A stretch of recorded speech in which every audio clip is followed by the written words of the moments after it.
Assalamualaikum warahmatullahi wabarakatuh. Uh, Buat tunjukkan cara kalau nak asah mata hologram. Mata hologram ni bukannya macam buat pakai mata flat. Mata flat maknanya buat asah sampai habis, sampai rapat. Tapi mata hologram ni yang nampak yang line bawah ni dipanggil hologram. Hologram ni mesin yang buat. Kita tak boleh buat sendiri. Kita buat sendiri mungkin dapat ketajaman yang sama tapi tak dapat jenis hologram. Hologram ni dia dua ketul batu, pisau di tengah-tengah. So kilang biasanya kalau kita beli, kita request untuk hologram, dia ada mata hologram. Kalau tak ada, dia flat biasa je lah. Dia licin biasa, dia tak ada mata hologram. Okay. Okay, cara nak asah mata hologram. Kebanyakan asah mata hologram ni orang pakai sita. Orang pakai yang asah sita tu, portable tu. Sita tu ataupun batu-batu pun okey juga. So kalau ada sita tu dia lebih tepat, dia punya angle kiri dan kanan. So kalau tak ada sita, kita boleh asahkan batu. Dia tak boleh rapat Kalau asah rapat dengan pipi, dia tak rapat, dia akan hilang dia punya mata hologram tu. So kita tak dapat nak maintain lama. Okay. So cara nak asah dia, buat tunjuk sikit Yang nak tanya buat macam mana nak asah hologram. Okay.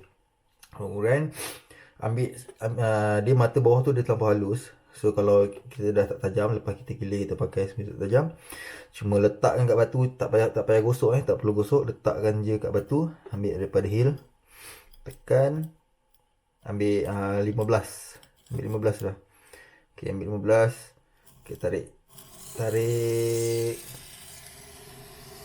sampai hujung, angkat sikit.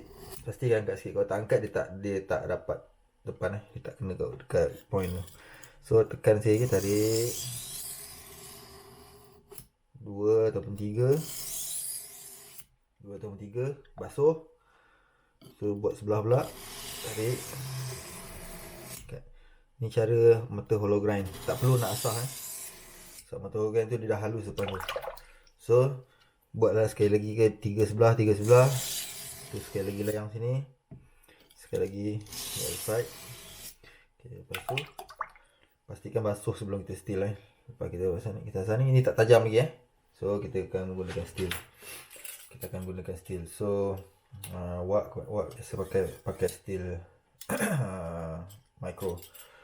So tak ada masalah. Micro ni kalau mata tu dah kita confident mata tu tajam, kita boleh pakai micro ataupun kita nak touch up kita boleh pakai micro. Tapi kalau kita bawa asah apa semua, nak pakai micro boleh, tapi kita kena tahu macam mana nak hilangkan dia punya feather ni.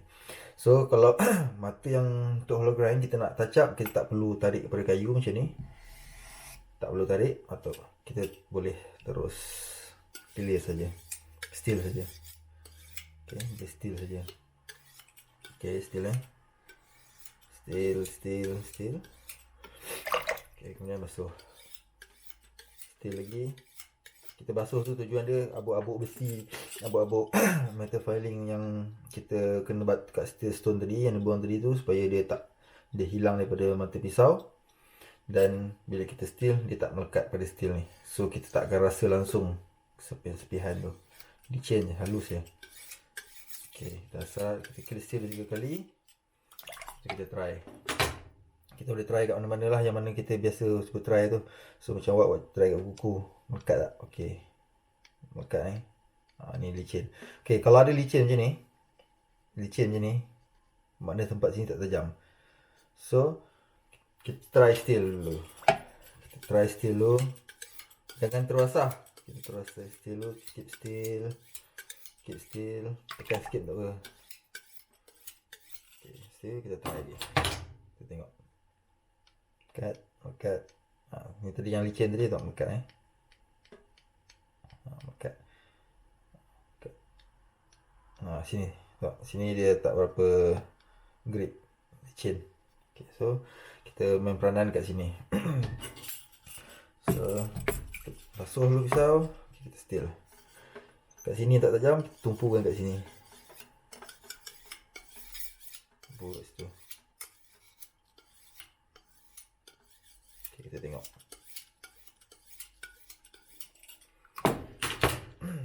Okay, kita try tajam, melekat. Sikit lagi. So kalau kita steel 2-3 kali dia tetap licin. So dengan teknik kita tekan balik kat batu tadi. Mata tadi, mungkin sini yang tak kena. Tekan sikit, tarik. Tarik. Sebelah pun sama.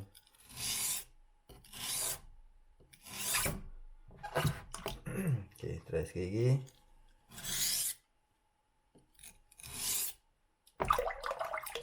Cukup. Okay, start still lagi. Okay.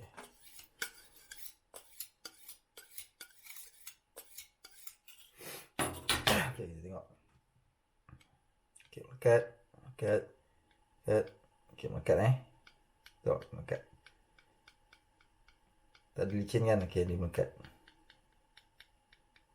Melekat.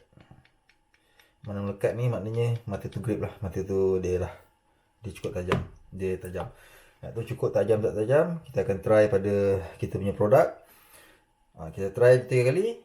Ambil steel. Steel. Ambil steel, steel. Keep steel. Okay. Ambil steel. Okay, basuh. Pastikan basuh. Kalau tak basuh kita steel, kita tak dapat dia punya ketajaman yang sebenar. Bila kita steel, kita basuh, baru kita dapat tu. Okay, sekarang itulah cara nak mengasah mata hollow grind. InsyaAllah kalau siapa yang tak dapat, boleh cuba cara macam ni. InsyaAllah dia akan dapat tajam. Ni sentuh je daging, memang selembut je potong.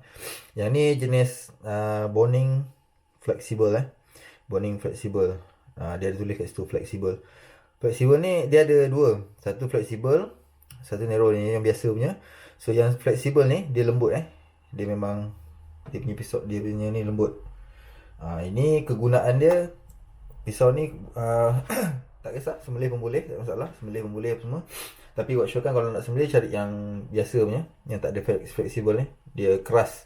Untuk benda-benda yang berat, kerja berat, kita gunakan mata yang keras. Untuk yang lembut-lembut, daging, potong daging apa semua, kita boleh gunakan flexible. Untuk boning, kita boleh gunakan flexible. So flexible ni, orang gunakan flexible ni kalau untuk potong daging, untuk boning biasa, buang daging pada tulang, dia boleh gunakan yang biasa, yang tak keras, yang tak lembut pun tak apa, tak flexible pun tak apa. Tapi untuk flexible ni, dia punya specialist dia untuk feather boning. Feather boning yang dekat rib tu, untuk asingkan rib eye, daripada tulang rusuk, untuk keluar kikis dia, dia akan gunakan pisau boning flexible. Sebab dia akan masuk celah rib eye tu, dia akan flat tulang rusuk. So daging dengan tulang tu akan terpisah. Okay, InsyaAllah selamat mencuba. Assalamualaikum warahmatullahi wabarakatuh.